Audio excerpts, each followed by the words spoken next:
tarde. Queria agradecer a todos que se encontram nesta sala e que tenham alguma paciência a me ouvir. Eu queria começar por dizer o seguinte: iniciei a minha atividade como pescador, infelizmente, com 8 anos de idade. Aos 12, sendo eu filho de um analfabeto, um grande arraio de arte-chave, mas uma pessoa muito inteligente e humana, promoveu-me, com 12 anos de idade, para ser o escrivão de uma companhia com 40 homens na arte-chave. Depois de uma safra a trabalhar no mar, a ter que receber o dinheiro aos intermediários, ao assistir à venda do peixe com um guarda fiscal ao meu lado, a terem que ir pagar impostos que nada nos valeram até 1974 em termos de regalias sociais. Foi toda uma experiência que, com muita teatralidade, me levou a ganhar logo alguma consciência de classe. Alguma consciência de classe, porque me apercebi que a mais-valia não eram para aqueles que trabalhavam, mas para aqueles que recebiam. E então levou-me a que tivesse que pensar 2 vezes e qual era a melhor forma de eu me afirmar perante alguns jovens, no sentido de criar ou tentar esclarecer que era necessário fazer algo no sentido de transformarmos a sociedade em que nós vivíamos e estávamos inseridos. Portanto, levou-me a que tivesse que funcionar em alguns movimentos antes de 74, no sentido de libertar o povo amordaçado a um Estado fascisante e lutar pela emancipação da mulher. Portanto, estes movimentos em que eu militei, antes de 74, foi a Juventude Operária Cristã e a Liga Operária Cristã. Fui crescendo politicamente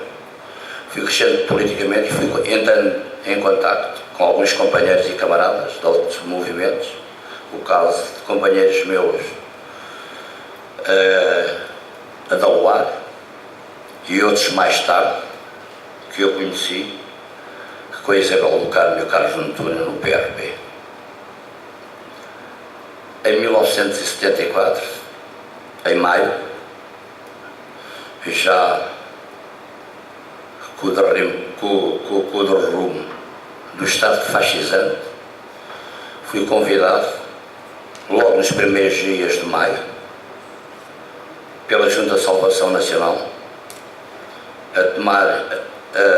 a ir à Roca Pesca, sujeitar-me a um plenário com mais de 600 pescadores, no qual fui eleito por braço no ar, para tomar conta dos destinos dos senhores da minha classe, pertencendo eu à direção, a que fui eleito, à direção da Casa dos Pescadores de Lisboa. Só que só esse trabalho não era aquilo que me satisfazia. E, portanto, senti-me na obrigação, com outros camaradas e companheiros, deste caminho até a Vila Real de Santo António, abrir o Sindicato Livre dos Pescadores. Abrindo o Sindicato Livre dos Pescadores, funcionei na Roca Pesca até 1978. Em 1978 tive uma situação de recuo, no qual depois fui convidado a participar com alguns companheiros, no sentido de formarmos uma organização que não tivesse fins eleitorais. Nunca pertenci até hoje a nenhuma organização com fins eleitorais. E então formámos a OUT, Organização Unitária de Trabalhadores. Essa organização que nós fundámos fez o seu percurso político até um dia mais tarde ter que formarmos uma outra organização política. não fiz parte dessa organização política que era a FUP, Frente da Unidade Popular, mas fiz tudo aquilo que eu achava de direito fazer enquanto cidadão, no sentido de transformar aquilo que nós achávamos que devíamos de fazer. Todo esse percurso foi feito, só que a 19 de junho de 1984 foi os primeiros carapós de gato que apareceram na fundatória, fui eu que os apanhei. Vendi nessa noite 54 contos, só que não sabia que estava a ser perseguido. Estava a ser perseguido pela Direção Central de Combate ao Banditismo, no qual, para mim, não era mais do que uma polícia política. Eram às 6 horas da manhã, bateram à porta e a minha companheira disse-me o seguinte: livre, estão a bater à porta. A minha companheira também andava ao mar comigo e disse-lhe para ela: fica na cama que é para mim. Portanto, era a polícia no qual me levaram para um sítio que depois acabou por ser um sítio de alegria, porque nesse sítio estava mais algumas dezenas de companheiros. Foi bom, foi uma forma de reencontrar aqueles comigo que lutavam, que alguma coisa fizeram em prol de muita gente que estava a necessitar de todo o trabalho que nós vínhamos desenvolvendo ao longo daquele período. Terminado este período, queria realçar um outro período em que foi para mim muito enriquecedor, que foi antes do 25 de Abril, em 1970, mandaram-me para a África. 19 de junho de 1970, 5 ou 6 dias depois, estava a bordo do Carvalho Araújo a chegar à Guiné-Bissau. Para espanto meu, quando entrei no quartel de engenharia, foi-me dado uma arma G3, 50 balas, só que eu não quis compreender. Sendo aquela terra colonizada por portugueses, onde havia seres humanos com o sangue igual ao meu, porque é que me estavam a dar uma arma?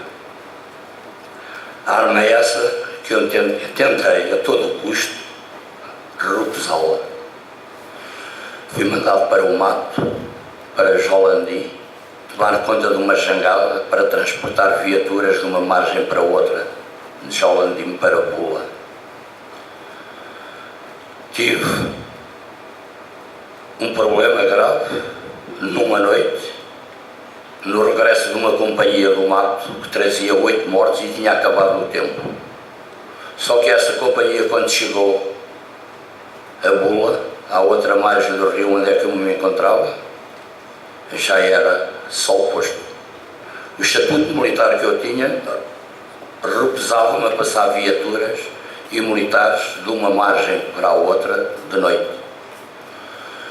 De manhã, quando nasceu o dia e o sol, eu e os meus companheiros que trabalhavam nessa jangada dirigimos para a outra margem do rio para passar essa companhia para Jolandi, que se depois dirigiam à cidade.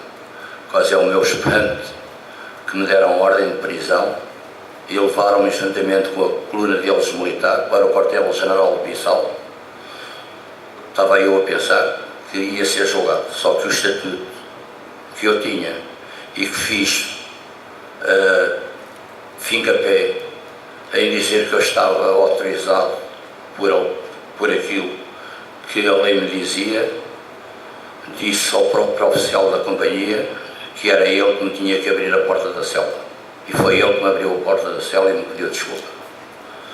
Só que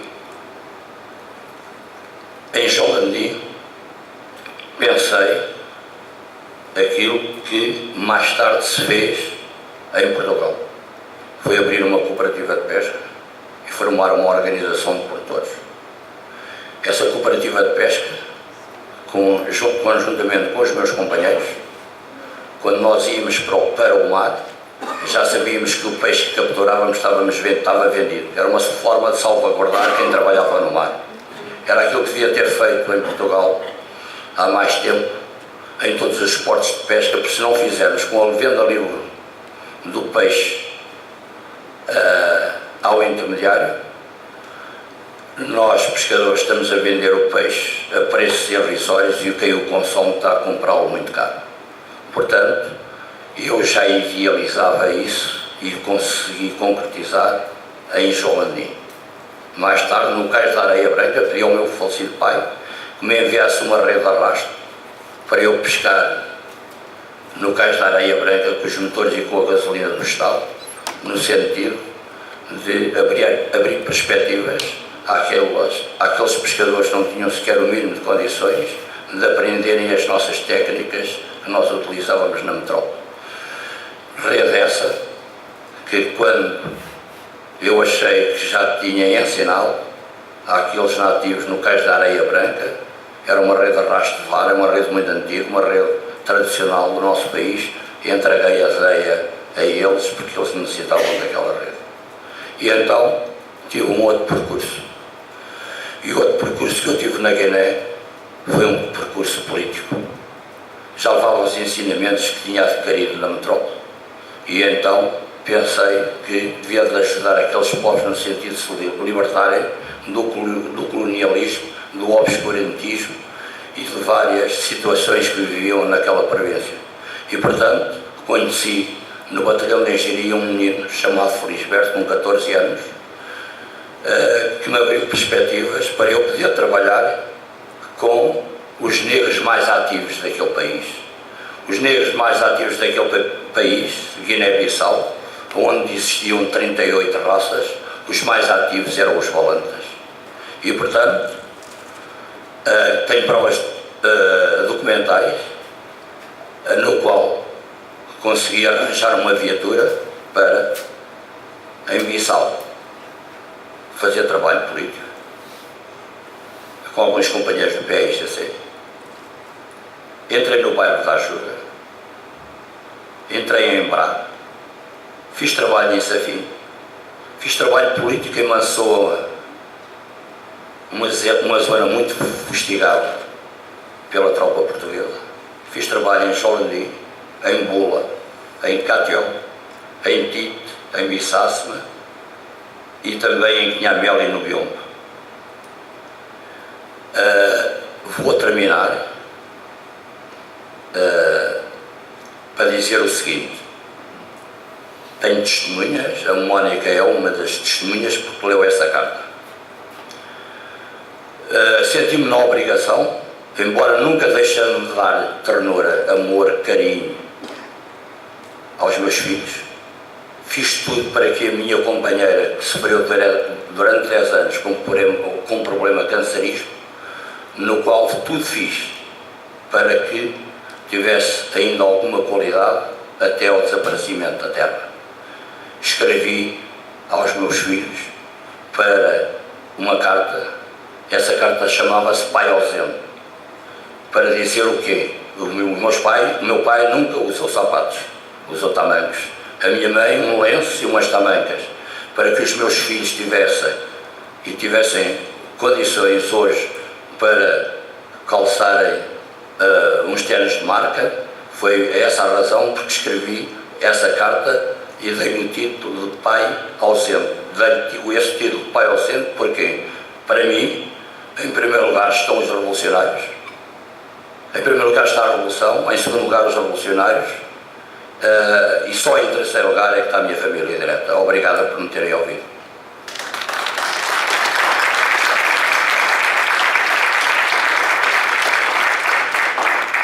Obrigada, Sr. Lídio, por nos trazer aqui estes fragmentos tão sentidos da sua história de vida, da sua história como cidadão de corpo inteiro, participativo, na sociedade ou nas sociedades, nas diferentes sociedades e comunidades em que tem vivido, um testemunho de um cidadão que não esquece a dimensão dos sentimentos e do amor, apesar de, como diz, pôr à frente a participação na sociedade para a sua transformação. E agora dou a palavra talvez a uma intervenção, penso eu, menos na primeira pessoa, mais do coletivo, embora o Sr. Lídio também passou pelo coletivo, mas muito centrado na sua história de vida. E agora talvez um outro olhar, com certeza, da Luísa Teotónio Pereira, a quem também muito agradeço a presença. Bom dia, obrigada também por este convite, por este desafio, melhor. É um verdadeiro desafio e pela vossa presença. Não posso deixar de dizer que tenho aqui uma coisa em comum com o Sr. Lídio, que é o pequeno conhecimento da Guiné-Bissau. Estive lá várias vezes também e é um país com o qual a organização onde eu trabalho tem continuado sempre a trabalhar com as organizações lá. E o meu contributo aqui vem justamente da minha participação, principalmente da reflexão que tenho feito com os meus colegas no SIDAC. O SIDAC é uma organização não governamental de desenvolvimento, tem 39 anos de idade, ou seja, formou-se logo a seguir ao 25 de Abril, em maio de 74. Eu estou lá desde o princípio, portanto, na realidade, a minha vida, basicamente, tem-se feito ali. Embora o SIDAC tenha uma ação muito multifacetada, e é por isso que nunca me entediei de participar nesta organização, e essa atividade multifacetada permite-me hoje partilhar algumas coisas convosco, que espero que sirvam para alguma coisa também. O desafio que nos tinham lançado era justamente pensar a partir do lugar de cada um, ou seja, no caso do Sr. Lídio, a partir da sua experiência, no meu caso, a partir desta minha experiência também mais coletiva, como é que podemos colaborar para uma transformação da sociedade. E o mote era a nossa sociedade é cada vez mais injusta. A partir daqui, eu pensei que, para mim, a injustiça tem muitas facetas, mas talvez haja uma que, para mim, seja a mais importante, e que é a da desigualdade. Há desigualdade crescente, que era uma coisa que, se calhar, há 20 ou 30 anos nós não pensávamos que viesse a existir. Se calhar pensávamos que haveríamos de ir vencendo a desigualdade e, ao contrário, ela está a crescer, como a Isabel já disse, não só aqui, mas em todo o mundo. E a questão da desigualdade tornou-se um critério principal, do meu ponto de vista, para perceber melhor a injustiça. E a desigualdade, normalmente fala-se em desigualdade no acesso a bens, a serviços, no acesso à escola, à saúde, enfim, a várias coisas, e põe-se muito este acento na desigualdade no acesso. Eu gostava de chamar a atenção para que, para além disto que é importante, a questão da desigualdade também se põe no sentido das condições de partida, chamemos assim. Ou seja, o acesso até pode ser muito igual para muita gente, mas se as condições de partida dessas pessoas, ou das comunidades, ou das organizações, são já de si muito desiguais, o acesso igual é só uma pequena parte daquilo que é preciso fazer. E, portanto, acho que para mim, pelo menos, é uma das questões que me parece importante ter atenção. Ora, porquê que esta desigualdade é crescente? Eu diria, há muitas razões, e isto dava para muitos tratados, mas baseado um pouco na nossa experiência, eu gostava só de referir 2 ou 3 coisas. Por um lado, nós vivemos num mundo em que acreditámos até há pouco tempo, muitos continuam a acreditar, que é possível haver um crescimento infinito. E, em particular, nós vivemos num sistema que é regulamentado, que é regido pelo crescimento infinito do capital. Por isso é que se chama um sistema capitalista, é só por causa disso. Este sistema em que o capital tem que render sempre mais, tem que crescer sempre mais, acaba por moldar toda a nossa sociedade. Embora muitas vezes nós não demos por isso, mas muitas das decisões que se tomam ao nível macro têm a ver com este sistema instituído desta maneira, funciona desta maneira, e depois as consequências vêm por aí abaixo até à nossa vida de todos os dias. Este sistema implica uma competição muitas vezes feroz, e é baseado na ideia de que os mais fortes vencem, os mais fracos paciência. E nós vimos isto também no nosso dia-a-dia, quer dizer, isto é uma coisa que tem a ver com decisões que são tomadas de facto a níveis que às vezes nos transcendem, mas nós vemos como no nosso dia, aquilo que nos dizem todos os dias nos falam em competitividade. Competitividade tem a ver com competição, tem a ver com sermos mais do que os outros, conseguirmos mais do que os outros. E é uma cultura que se instalou. Ainda no outro dia, por exemplo, estava a ver um estudo sobre a competitividade das cidades, por exemplo. E o nosso país é pouco competitivo. E outros países são mais competitivos. E a nossa escola, porque é que não há de ser mais competitiva do que a escola do vizinho? E porque é que eu não hei de ser mais competitiva que o meu colega do lado? Etc, etc. E nós, às vezes, até aceitamos estas coisas, como se isto é tão expandido, é tão diário, vem tantos jornais, tantas televisões, tanta gente a dizer isto torna-se tão banal que já todos estamos imbuídos deste espírito. Só que isto tem muitas consequências no dia-a-dia, para nós próprios, para as comunidades em que vivemos, para o nosso país, para todos os países. E uma outra coisa que está também associada é a ideia de que, para sermos competitivos, temos que ganhar escala. Portanto, as coisas grandes é aquilo que vinga. As coisas pequeninas não interessam nada. As coisas pequeninas estão destinadas a desaparecer, a perderem-se. E por isso é que nós vemos tantas fusões de empresas, e agora até já comecei a ouvir falar em fusões de ONGs, como uma coisa que tem mesmo que ser, porque as organizações pequeninas, coitadas, não podem vencer neste mundo terrível em que nós estamos. Então têm que se fundir, tal como as empresas, para ganhar escala e conseguirem competir. Bom, este é o mundo em que nós vivemos e, pelo menos, é o mundo em que eu vivo, não sei.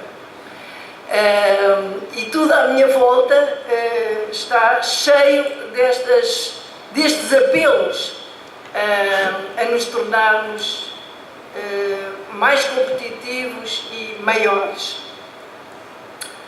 Ora bom, a cultura de onde eu venho e de onde nós vimos é exatamente o contrário. É a cultura das coisas pequenas, a cultura da cooperação, da colaboração, do pequeno que se torna grande pela colaboração, não porque fica grande, mas porque muitos pequenos colaborando, se calhar conseguem outras coisas que sozinhos não conseguem. E, portanto, vivemos aqui num embate constante que tem a ver com coisas muito, muito pequenas e outras um pouco maiores. Do ponto de vista das coisas um pouco maiores, isto leva-nos a buscar compreender porque é que o nosso mundo é assim. E tentar perceber o que é que nós podemos fazer para mudar aquilo que achamos que deve mudar, exatamente como disse o Sr. David. E isso não é nada fácil hoje em dia. O SIDAC tem feito algum esforço nesse sentido e eu gostava de partilhar convosco coisas que estão no nosso site e que eu penso que podem ser interessantes. Nós criámos um projeto para trazer a Portugal, a Lisboa neste caso, alguns pensadores de outros países que colocam desafios interessantes ao nosso modo de vida e a este sistema tal como ele funciona.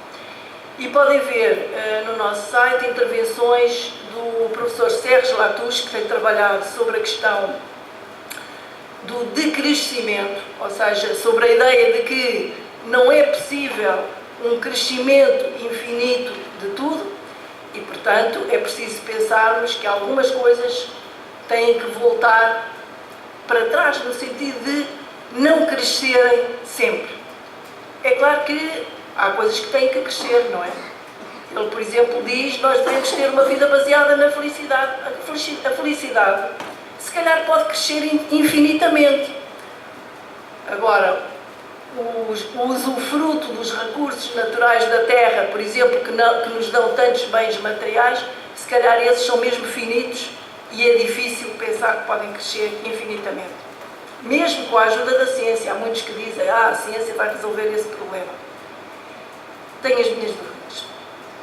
Então, esse desafio do Serge Latouche de pensarmos a sociedade, uma sociedade não baseada no crescimento infinito, acho que é um desafio muito importante, muito interessante, muito difícil, porque nós vemos todos os dias nos estão a dizer que nós temos que crescer para conseguir sobreviver e temos que pensar que crescimento é esse que nós queremos.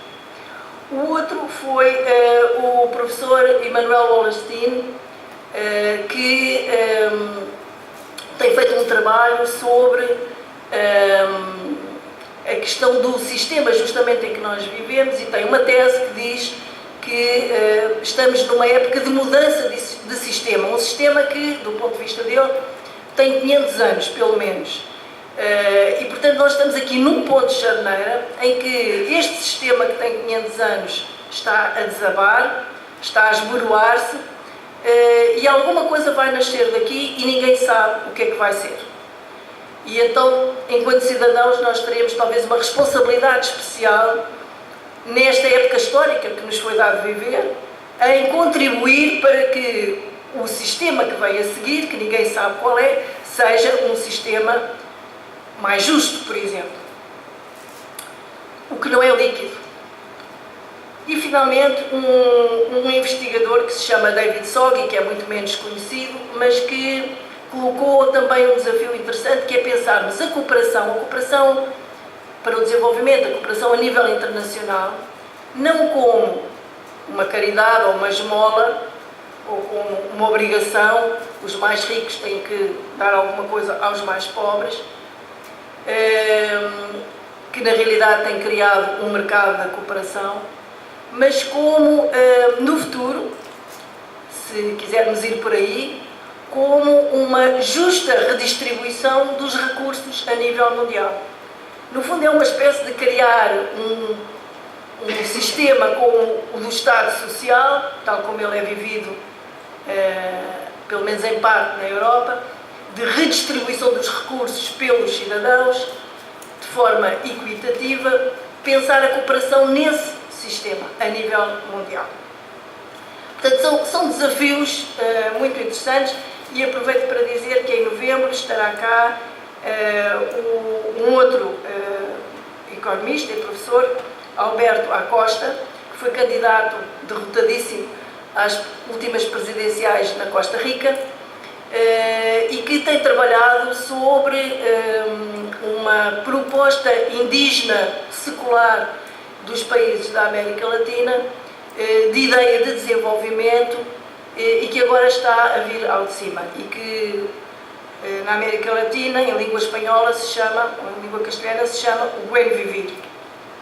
Então ele vai vir também para nos acordar, para nos fazer tinto na nossa cabeça em relação a outras propostas que vêm de outras comunidades, de outras culturas e que talvez nos ajudem a repensar o mundo em que vivemos. Mas agora, passando para as coisas do dia-a-dia outra vez, e quero terminar assim com 2 ou 3 ideias mais próximas de nós, eu apercebo-me que nós vivemos o que eu chamaria o reino da incoerência. Nós temos ideias ótimas às vezes, utilizamos palavras muito bonitas, a justiça, os direitos humanos, o bem-estar, todas as palavras bonitas que nós sabemos utilizar, mas na realidade depois somos incoerentes em imensas coisas e cada vez mais. Então penso que uma das coisas que podíamos fazer para tornar este mundo e a nossa vida mais justa é sermos um pouco mais ou muito mais vigilantes e exigentes face às incoerências. E eu vou dar só 2 exemplos muito comezinhos, como disse há bocadinho a Isabel. Por exemplo, o SIDAC no outro dia organizou um encontro de professores, onde estavam mais de 70 pessoas, tivemos um dia de trabalho muito interessante e houve uma revista que nos pediu para darmos um testemunho disso. Nós achámos ótimo. Poucas vezes, nós até não tomamos assim muita iniciativa de ter com a comunicação social, então isto foi achámos que era uma ótima ideia. Agora a revista, que é uma revista ligada às questões sociais, e também usa palavras bonitas, as parcerias, etc, disse assim, mas há uma condição, é que de acordo com o nosso estatuto editorial, o artigo tem que ser escrito por uma única pessoa e essa pessoa tem que ter uma fotografia na revista e no artigo. Isto pareceu-nos uma enorme incongruência. Então nós fizemos um trabalho coletivo, mais de 70 pessoas a trabalhar coletivamente durante um dia.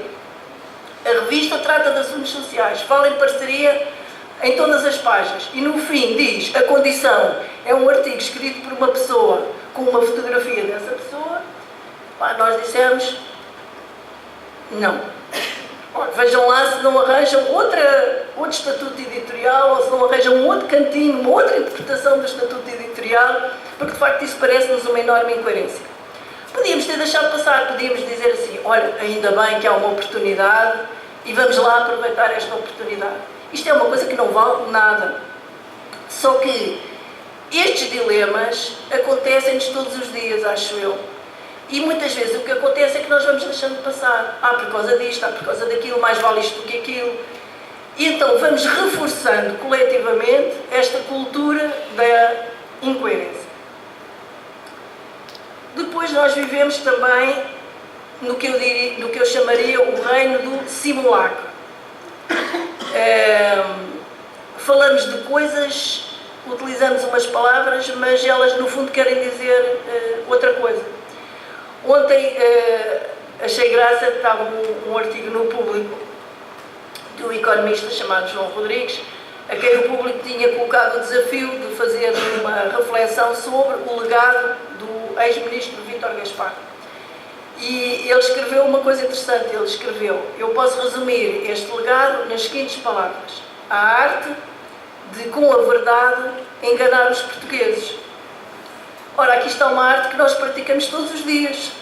Nós utilizamos as tais palavras fantásticas, mas depois, como fazemos exatamente o contrário, muitas vezes até queremos dizer o contrário. E não sei se damos por isso, às vezes se calhar damos, outras vezes não, acabamos por criar, vamos de simulacro em simulacro, acabamos por criar coisas que na realidade não existem, porque não são traduzidas nas verdadeiras palavras, que as poderiam traduzir honestamente, e também as palavras que utilizamos não traduzem a realidade que nós estamos a querer passar. E, portanto, isto é uma arte cada vez mais praticada, em grande parte pelos políticos, isso nós vemos todos os dias, o que é extremamente perigoso, mas também por nós mesmos. E muitas vezes também somos coniventes, mais uma vez, pouco vigilantes e pouco exigentes nesse aspecto.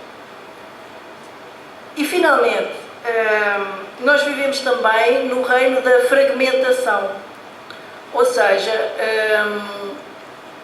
há cada vez mais organizações, há cada vez mais expressões diferentes, há cada vez mais...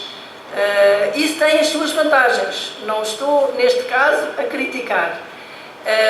Só que a fragmentação também pode virar-se contra nós, porque ficamos fragilizados, porque ficamos sozinhos, porque não discutimos, não dialogamos. Então, nesta sociedade muito fragmentada em que nós vivemos, penso que é preciso recriar o diálogo, e nós temos muita dificuldade em dialogar uns com os outros e não sabemos fazê-lo. Eu sinto isso imensas vezes. A maneira como nós dialogamos é uma coisa pouco, talvez muito espontânea às vezes, mas pouco trabalhada, e portanto muitas vezes o diálogo tem poucos frutos. Do diálogo nasce a confiança, que é fundamental, nasce a vontade de cooperar, que é aquilo que pode fazer-nos ultrapassar as desvantagens da fragmentação. E pode-nos ajudar a fertilizar, que é uma palavra que eu gosto, porque mais do que estar a convencer os outros de que eu sou melhor do que todos os outros, se calhar eu tenho as minhas convicções e o que eu posso fazer é fertilizar as convicções dos outros e deixar-me fertilizar pelas convicções das outras pessoas. Obrigada.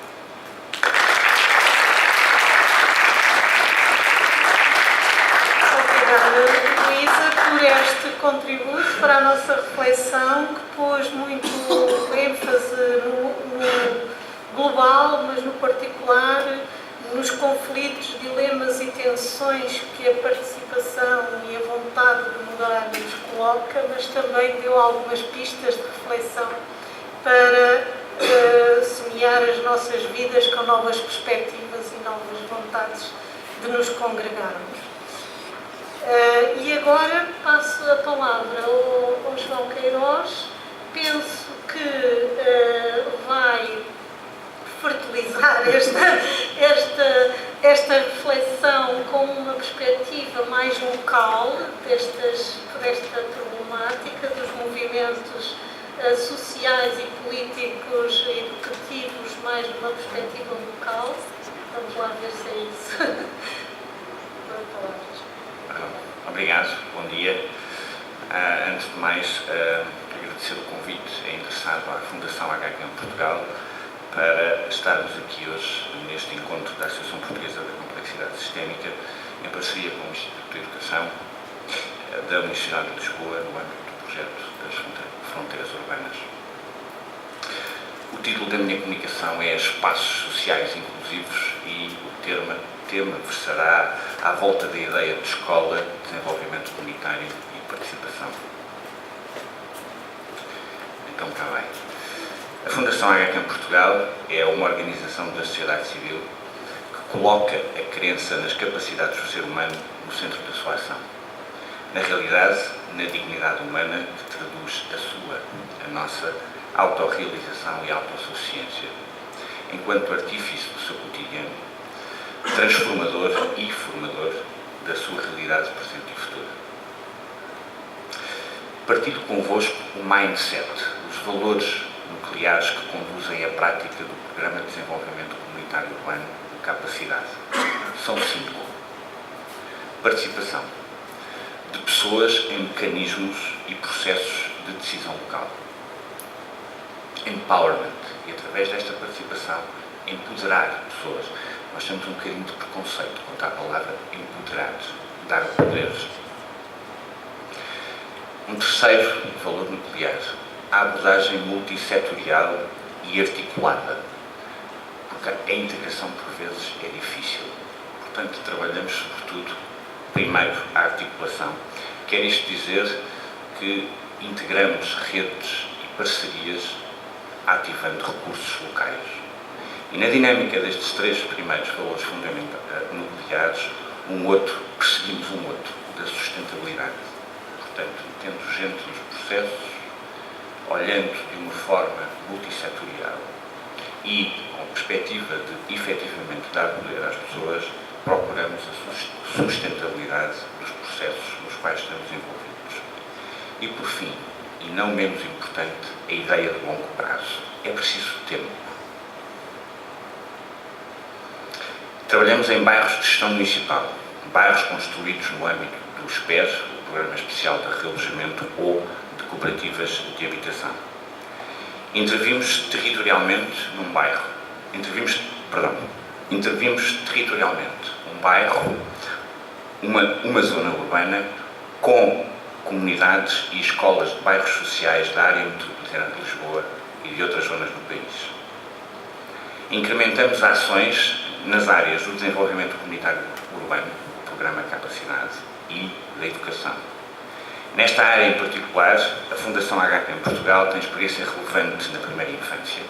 Tem desde há longos anos uma parceria com a Associação de Crianças da Faculdade do Minho e, mais recentemente, através do Programa Capacidade, tem intervido junto de escolas do primeiro ciclo do ensino básico oficial, nomeadamente nas dimensões de literacia, numeracia e, mais recentemente, promovendo assembleias de escola e de turma. A organização deste encontro colocou-nos um desafio. De que forma é que as organizações da sociedade civil podem ser úteis às escolas? Este é um desafio que vos devolvemos. E o contrário disto. De que forma é que as escolas podem ser úteis às organizações da sociedade civil?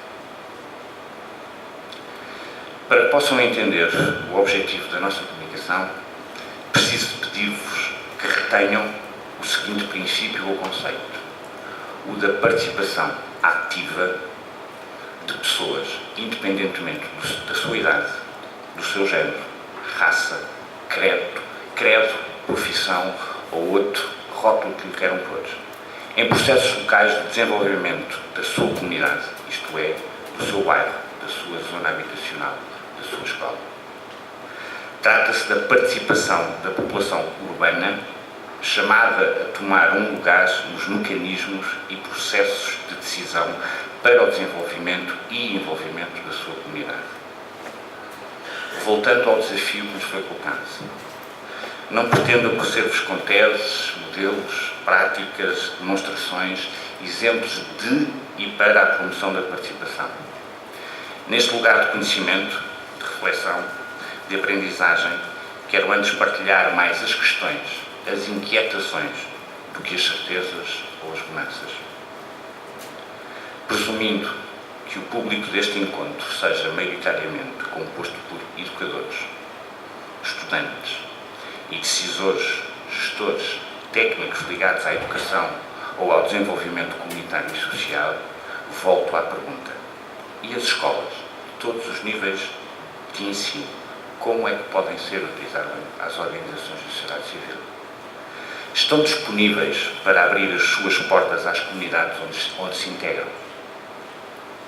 Estão disponíveis para incentivar professores e alunos para interagirem com a comunidade? Poderão tornar-se um agente de desenvolvimento comunitário, social, local e até económico e contribuir para a coesão social local? Poderão educar os seus alunos para a participação, isto é, envolvê-los em processos de diagnóstico, de planeamento e estratégia, de monitorização e avaliação, o que implica negociação e decisão conjunta. Como é que poderão envolver, efetivamente, os pais, os educadores, no planeamento, na organização das atividades, projetos e programa da escola? Um exemplo recente da lei, através da criação dos Conselhos Gerais, é uma ideia virtual deste pressuposto. E como é que funciona? Como é que podem as escolas ser motor, catalisador e exemplo de práticas efetiva e realmente democráticas? Porque é de educação que se trata. Poderão as escolas assumir um papel de facilitador de processos comunitários, isto é, promover e integrar redes de intervenção local e social. E poderão atuar como mediadores da comunidade, isto é, mediar necessidades locais e comuns. Por fim, e podem ser tradutores, isto é, junto do tecido institucional local, regional, nacional, dos interesses e diversidade da sua comunidade. Procurando respostas pela positiva, o que podemos fazer? Caminho, não há outra forma. Mas tendo e mantendo uma visão clara e concreta onde se quer chegar. É preciso não perder o foco e ir descobrindo como caminhar e, mais do que partilhar, disseminar aprendizagens e modos de fazer. Nós, no programa Capacidade, andamos há 10 anos a aprender o caminho da participação, com pessoas e organizações. E sabemos, por experiência própria, que não é possível criar mudança e impacto sem outros, sem vocês, sem nós, sem eles, sem elas, sem ti, sem mim, sem gente, sem comunidade. A outro nível, sem educação, sem conhecimento, sem experimentar com liberdade de errar. E, por fim, sem adversidades, sem confronto e sem resiliência. Todos podemos ser agentes de mudança. Gandhi dizia: "Se é a mudança que queres ver no mundo." E lembrarmos que todos podemos ser agentes e que as crises são também tempo de oportunidades. Termino fazendo pontos ao texto de suporte para esta mesa redonda, recorrendo ao pensamento de alguns autores, como Luciana Rosa Marques, Chantal Mouffe ou Fernando Pinhaton e Boaventura de Sousa Santos. Começando por Luciana: quanto maior a possibilidade de vivências democráticas nos diferentes espaços sociais, maior a possibilidade de inclusão e emancipação social. E a construção de relações democráticas nos espaços educativos pode contribuir para a transformação e emancipação social. A politização de todos os espaços sociais, inclusive da escola e do sistema educacional, sobre a possibilidade de ampliação das oportunidades do ensino, do exercício democrático, dar-se-ia pela construção de práticas cotidianas democráticas da mesma autora. A revisão da teoria democrática deveria emergir com base em termos de participação política que não se resumam ao ato de votar e realizar uma repolitização global da prática social, criando oportunidades para o exercício de novas formas de democracia e de cidadania, transformando relações de poder em relações de autoridade partilhada nos diferentes espaços de interação social. Boaventura de Sousa Santos. Se aceitamos, como diz Chantal Mouffe, que as relações de poder são constitutivas do social, então a questão principal da política democrática não é como eliminar o poder, mas como constituir formas de poder compatíveis com os valores democráticos, pois, como escreve Fernando Pinhaton, é preciso democratizar a democracia e urgentemente. Por fim, os diferentes formatos de democratização, construídos pela participação ampliada de atores sociais em processos de tomada de decisão, alargam a possibilidade de procedimentos inovadores. Em regra, e nós temos experiência disto particularmente no Capacidade, incluem temáticas ignoradas do sistema político, promovem a redefinição de identidades, os vínculos e aumento da participação, especialmente ao nível local. Boaventura de Sousa Santos. E muito obrigado por vossa atenção.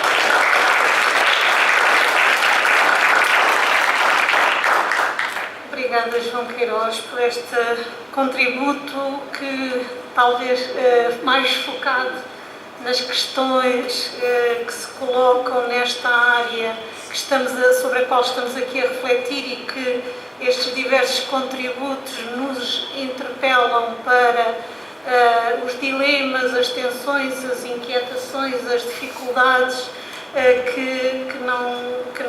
que nos surgem nestes caminhos da participação.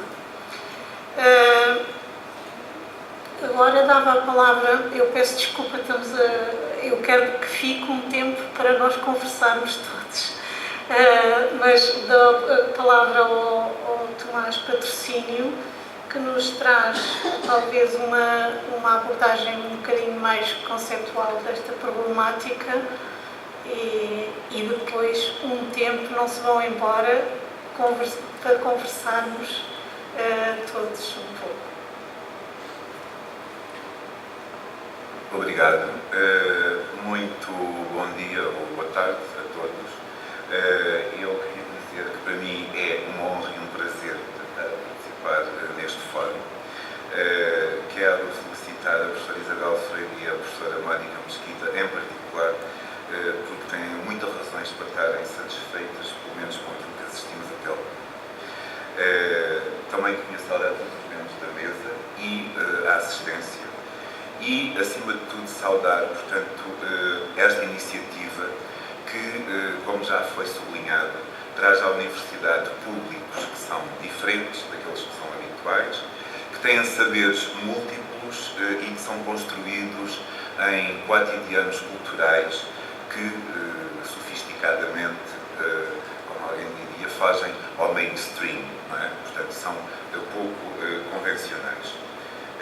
Eu espero sinceramente que venham a haver muito mais encontros desta natureza na Universidade e sobretudo aqui no Instituto de Educação, porque penso que os mesmos podem contribuir em muito para abrir a Universidade ao mundo.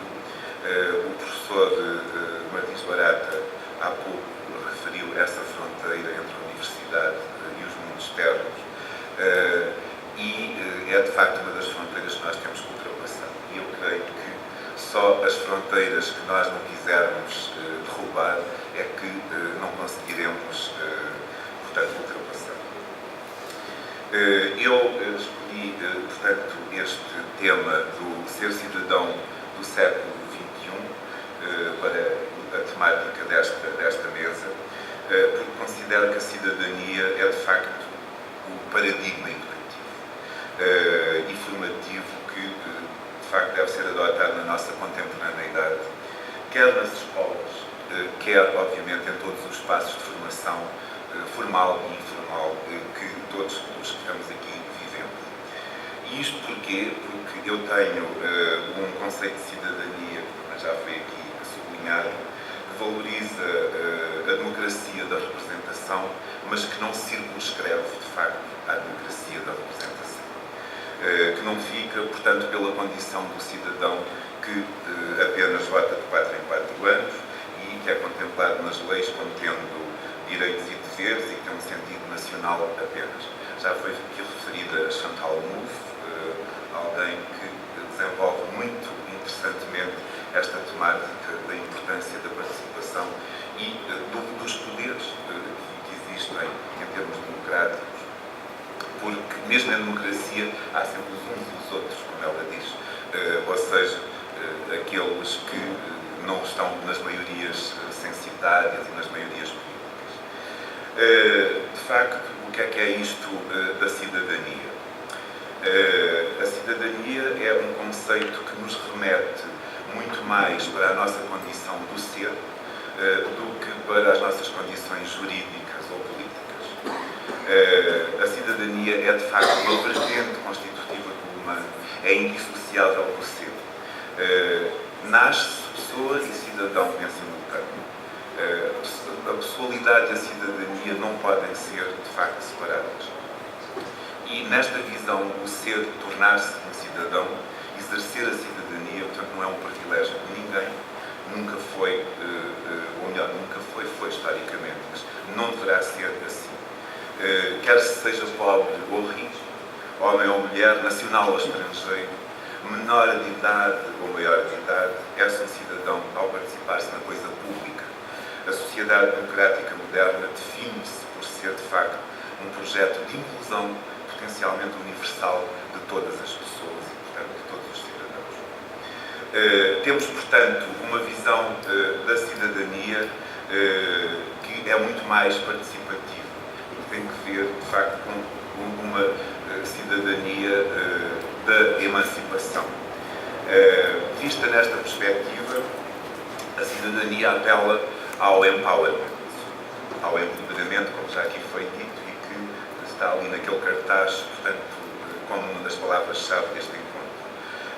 Esse empowerment consiste, no fundo, em dar-se poder a si próprio, em efetuar o governo de si mesmo, consiste em autonomizar-se, consiste em participar ativamente na vida da cidade, antes mesmo de se evocarem os direitos de participação. E esse é que é o grande valor da cidadania. E de se evocarem, nomeadamente, até os valores e outras vertentes da lei. Como bem nos diz o professor Barato Moura, os decretos podem outorgar cidadania, mas ser cidadão não dispensa um ativo empenhamento próprio, pessoal. Qual é a base da cidadania? A base da cidadania é, de facto, a construção da identidade e da pertença. E, portanto, quando as pessoas são parte de alguma coisa, elas preocupam-se. Quando se preocupam, ocupam-se de qualquer coisa, agem, contribuem para o bem-estar da sociedade, mesmo antes de surgir a tal reivindicação dos direitos de participação. Este é um extrato de um relatório da Comissão Independente de População e Qualidade de Vida, já de 1988, e que se chamava Cuidar do Futuro, um título bastante sugestivo. Quais são os lugares do exercício da cidadania? As pertenças das pessoas são múltiplas, não é? E são cada vez mais diversificadas. E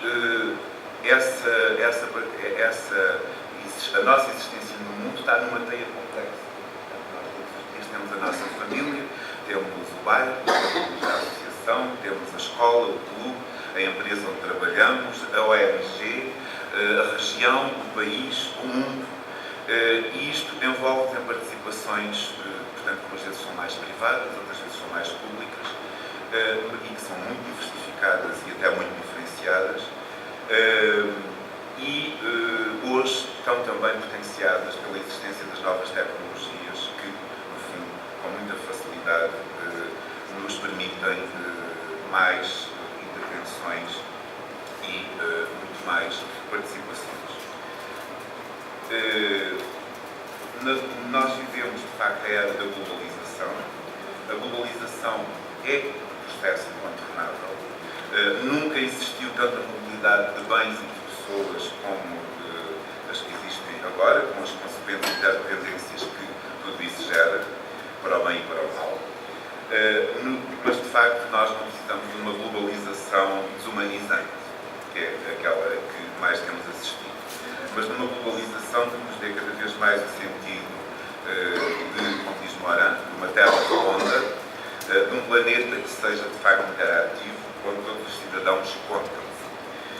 A consciência de que, tendencialmente, nos dirigimos das comunidades locais para as comunidades globais, deverá coexistir com o desenvolvimento da criatividade e da capacidade de inovação a partir do local da aprendizagem, da lidar com as diferenças, com a multiculturalidade, que é um traço essencial da sociedade tecnológica.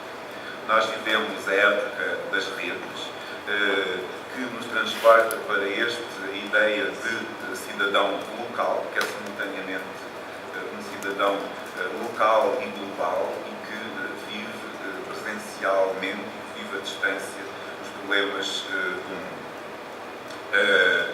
E, portanto, isto é um espaço de multiculturalidade, mas o espaço, de facto, de multiculturalidade não é conferido, portanto, apenas por uma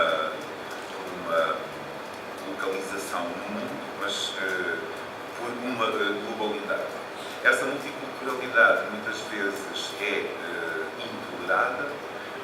Há, de facto, um conflito de tolerância e intolerância. E, como diz Eduardo Lourenço, a tolerância devia ser uma obrigação. Sabemos bem que isso não é assim. Muitas vezes nós nem nos obrigamos a ser tolerantes com nós próprios e devíamos ser muitas vezes até intolerantes com nós próprios. portanto, no fundo, a tolerância e a intolerância expressam-se todos os dias através do ser social, através do civismo e da civilidade. Sabemos bem como, às vezes, até um olhar pode ser sinónimo, portanto, de uma grande falta de civilidade, ou de um cultivo, ou de um não cultivo da civilidade. No fundo, é preciso pensarmos que são esses cotidianos, esses momentos situacionais em que vivemos, como aprendemos com Paulo Freire, que são os espaços que nos influenciam, mas que nós também podemos influenciar numa convivialidade maior ou menor ao nível do nosso desenvolvimento da cidadania. Porque, no fundo, a cidadania confunde-se com a formação de cada um, como uma dinâmica existencial que nos põe sempre numa relação de diálogo com o eu, os outros e com o mundo, as coisas. E é isso que, de alguma maneira, pode gerar um processo de transformação de si e do próprio mundo. Eu sei que já estou a ultrapassar o tempo. Acho que a construção da identidade e da pertença tem que ser levada às últimas consequências como um processo negocial, como um processo de construção em todos os dias. E gostaria precisamente de terminar aqui com um pensamento do professor Joaquim Coelho Rosa, que, na minha opinião, a propósito desta questão do reconhecimento mútuo, faz uma definição do humano extremamente interessante. Ser humano é também desejar e fazer ser o outro tal qual eu. Desejar o que ele deseja, desejar o outro que ele pode ser em si mesmo. Ser humano é a capacidade de se afeiçoar às feições do outro, de se afeiçoar à sua identidade, que é a diferença que faz outro, e de tomar para si mesmo as feições do outro como se fossem as suas próprias. É um texto que vale a pena lermos e relermos várias vezes como definição de nós próprios. Trouxe este conjunto de ideias para nos inquietarmos, como também já foi dito. Também certo, como disse o professor Rui Canário, de que a questão do todo complexo é muito mais do que a soma das partes. Mas a cidadania é para ser encarada numa acessão de permanente implicação de cada um de nós, em termos privados e em termos públicos, na construção de sentido com uma vivência pessoal em sociedade que permita construir uma participação capaz de gerar comportamentos mais conscientes e uma maior autorregulação social também, quando se senta a gestão da conflitualidade humana, que é de facto incontornável, de uma forma mais justa e equilibrada. A desejabilidade é já uma forma de mudança. Muito obrigado e desculpem se, no fundo,